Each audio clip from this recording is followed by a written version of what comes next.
지금 코인 시장은 거대한 전환점 앞에 서 있습니다. 특히 3분기에서 4분기 역사적 흐름과 정책 시그널이 동시에 겹치면서 이번에도 예외 없이 폭등장이 펼쳐질 수 있다는 분석들이 현재 나오고 있는 상황이죠. 지금부터 알아보겠습니다.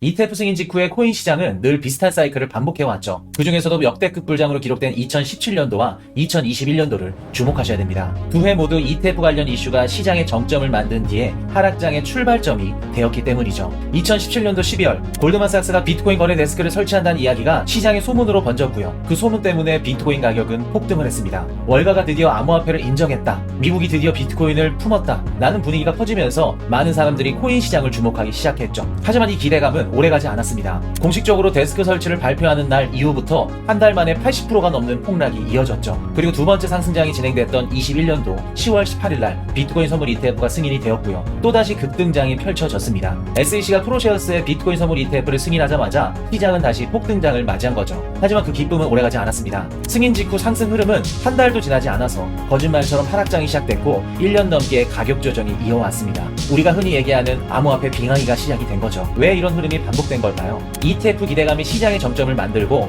현실화되자 차익 실현과 거품이 꺼졌기 때문이죠. 그리고 2025년도 올해도 예외는 아닙니다. 10월 전후로 알트코인 현물 ETF 승인 가능성이 현재 매우 높은 상황입니다. 지금 시장에서 바라보고 있는 ETF 승인 가능성은 솔라나나 라이트코인 같은 경우 90%가 넘고요. 리플은 85%, 도시코인이나 헤드라 같은 코인들은 80%가 넘는 상황입니다. 만약에 이전에 발생했던 두 번의 상승장처럼 승인은 고점이다. 요 시나리오가 또다시 반복이 된다 그러면 올해 3분기에서 4분기가 이번 상승장의 정점이자 하락 전환 시점이 될 수 있겠죠. 게다가 올해는 정책 기대감과 금리 변화 그리고 유동성 전환까지 한꺼번에 겹치고 있기 때문에 이 가능성은 그 어느 때보다 뚜렷하고 강력해지고 있습니다. 그렇다면 지금 시점에서 우리는 어떤 전략을 취해야 될까요? 결국 이 모든 흐름이 말해주는 핵심은 하나입니다.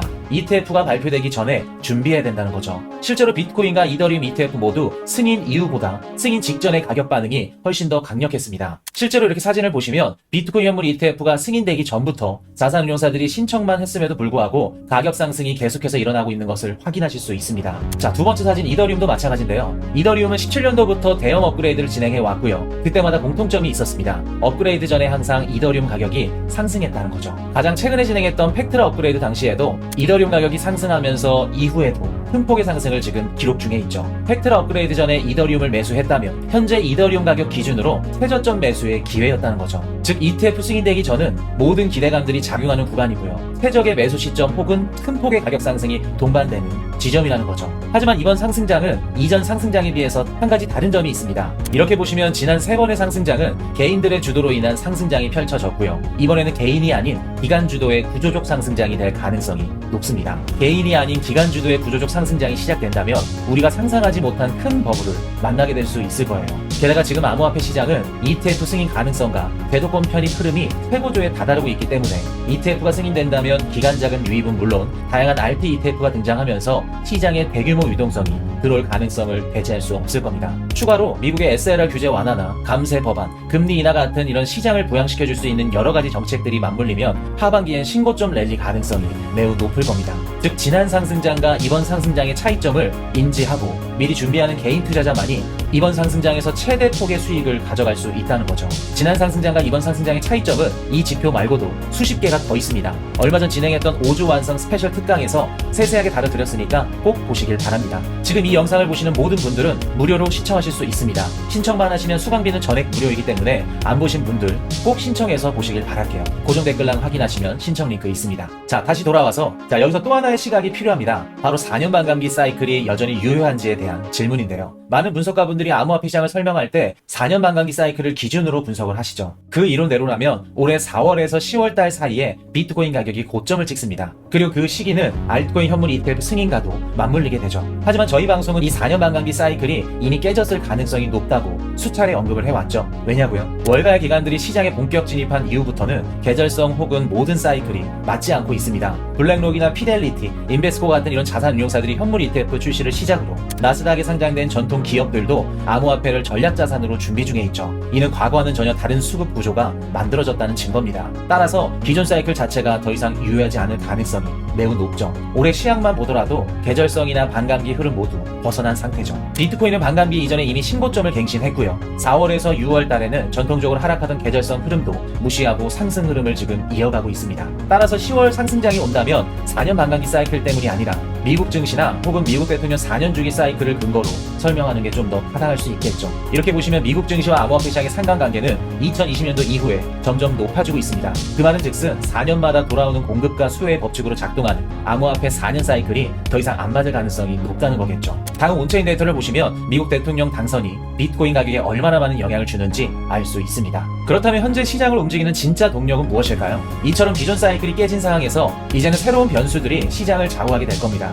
특히 올해 3분기부터 4분기에는 코인 시장에 강한 영향을 줄 수 있는 정책이나 경제적 촉매들이 집중돼 있습니다. 지금부터 어떤 것들이 있는지 5가지로 정리를 해서 말씀을 드리겠습니다. 첫 번째, SLR 규제 완화인데요. SLR은 은행의 자기 자본 대비 보유 자산을 제한하는 규제입니다. 이를 완화하면 은행의 레버리지가 늘고요. 유동성이 시장에 더 쉽게 풀립니다. 그만큼 코인 시장으로 자금 유입이 활발해질 수 있는 환경이 마련되는 중요한 법안이죠. SLR 규제 완화는 2020년도 팬데믹 때 사용했었고 일명 스텔스 양적 완화라고 불립니다. 스텔스 양적 완화는 시장에 조용히 돈을 살포한다는 뜻입니다. 6월 25일 연준에서는 SLR 규제 완화에 대해서 회의를 했고요. 5대2 과반수 찬성으로 인해서 가결이 되었습니다. 완화되는 만큼 유동성이 방출될 수 있다는 것이고요. 아직은 초안에 불과하기 때문에 60일간 의견 수렴 기간을 시행한 후에 최종 확정할 것으로 보여집니다. 만약에 의견 수렴 과정에서 추가 논의를 통해 2020년도와 같이 국채 지급 준비금을 예외적으로 빼준다면 올해 하반기 불기둥이 폭발적으로 날뛰는 모습을 보실 수 있을 겁니다. 둘째, 감세 법안 추진입니다. 법인세나 자본이익세 감세 논의는 투자 자산의 우호적인 분위기를 형성하죠. 과세 부담이 줄면 리스크 자산인 코인 투자 매력도 자연스럽게 높아지게 됩니다. 그리고 가장 중요한 건 이번 감세 법안은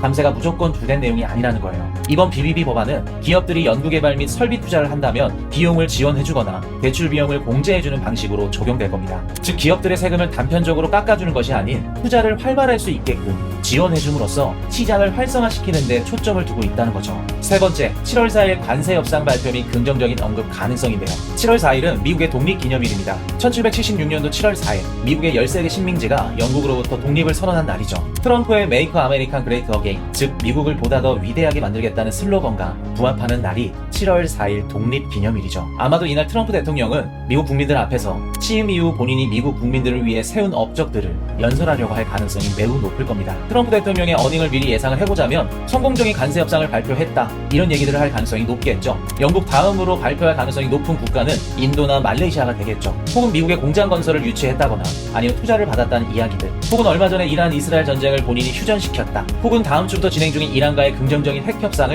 자기가 이루었다 등등 이런 우리 자산 시장에 긍정적인 영향을 줄 수 있는 이야기를 할 가능성이 매우 높습니다. 이는 글로벌 무역 불확실성 완화와 함께 위험자산 선호 심리 회복에 기여할 수 있겠죠. 넷째, 부채한도 협상 통과입니다. 현재 베센트 재무장관은 부채한도 협상을 7월 말까지 최대한 빨리 끝내야 한다고 이야기를 하고 있죠. 만약 부채한도 협상이 타결되면 일시적으로 유동성은 경색돼서 시장은 부정적일 수는 있지만 그 조정은 단기적일 가능성이 높아요. 그리고 이는 오히려 새로운 정부의 재정 지출 개시 시그널로 시장이 해석할 수 있을 겁니다. 새로운 트럼프 정부의 재정 정책이 본격적으로 시작된다는 것을 알리는 의미이기도 하죠. 마지막 5번째는 7월달 금리 인하 기대감이 확산된다는 건데요. 최근 월러 이사나 미셸 고먼 부의장 그리고 굴수비 총재까지 연준 내 주요 인사들이 연이어 7월 금리 인하를 지지하는 발언을 내놓고 있습니다. 7월에 발표되는 미국의 물가 지표와 고용 지표가 여전히 둔화된다고 하면 이들의 금리 인하 지지로는 시장에서 더욱더 설득력 있게 작용을 할 겁니다. 설령 7월달 FOMC에서 금리 인하가 되지 않더라도 채권 시장을 중심으로 금리 인하 분위기는 이미 형성될 수 있기 때문에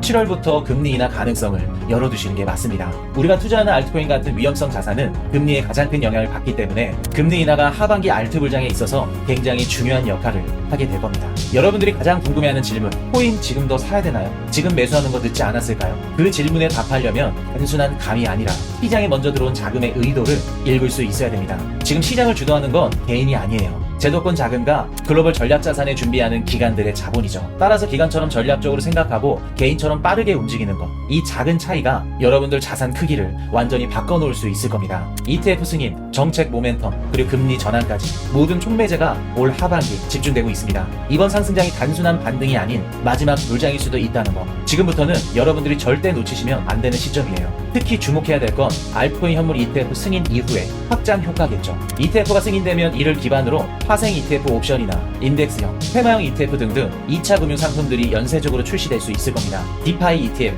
그리고 레이어 1 ETF 같은 상품들도 충분히 현실화될 가능성이 있습니다. 그리고 이 흐름은 단순한 가격 상승을 넘어서 기관 자금의 본격 유입이라는 더 큰 변화를 예고하죠. 기관들은 직접 코인을 매수하기 어렵겠지만 ETF가 생기면 제도권 내에서 코인을 공식 자산으로 편입할 수 있을 겁니다. 이로 인해 시장의 파이가 커지고 구조적 상승장이 이어질 수 있는 기반이 마련될 거고요. 더불어 개인 투자자에게도 진입 장벽이 낮아지겠죠. 증권 계좌만 있으면 솔라나나 리플, 카르다노 같은 코인을 별도 지갑 없이 손쉽게 매수할 수 있게 되고요. MZ세대는 물론 중장년층이나 퇴직연금, 수요층은 더욱더 폭넓게 확대될 것입니다. 기관이 먼저 문을 열고 개인이 따라 들어오는 흐름, 지금은 바로 기관들이 문을 열고 있는 시점이에요. 기관들과 동일선상에 서 있다는 거죠. 코인 투자, 제가 봤을 땐 아직 늦지 않았습니다. 지금은 과거보다 비싸겠지만 미래보단 쌉니다. 가격보다 진짜 중요한 건 방향성이에요. 우리는 늘 확신이 생겼을 때 움직이죠. 시장은 늘 확신이 오기 전에 움직입니다. 완벽한 타이밍을 기다리다 놓치는 것보다 오히려 지금 배우면서 들어가는 것이 나을 때도 있습니다. 경험 없는 위기는 늘 공포로 끝나지만 철저히 준비된 사람들은 공포조차 기회로 만들어버리죠. 코인 이슈 채널에서는 매주 월수 밤 9시에 실시간 방송을 통해 글로벌 경제 이슈나 각종 자산시장 분석을 해드리고 있습니다. 그리고 매주 금요일 오후 9시마다 지금 보고 계시는 영상처럼 핵심만 간추린 팟캐스트 영상을 시청하실 수 있습니다. 지금 구독 알림을 설정하시고 다들 벌었다 라는 말이 들릴 때는 이미 늦은 거고요. 지금 위험해 라는 말이 나올 때가 진짜 타이밍입니다. 과거를 후회하지 마세요. 기회는 늘 지금부터입니다. 지금까지 영상이 좋으셨다면 구독과 좋아요 부탁드리고요. 지금까지 코인 이슈 경제 채널이었습니다.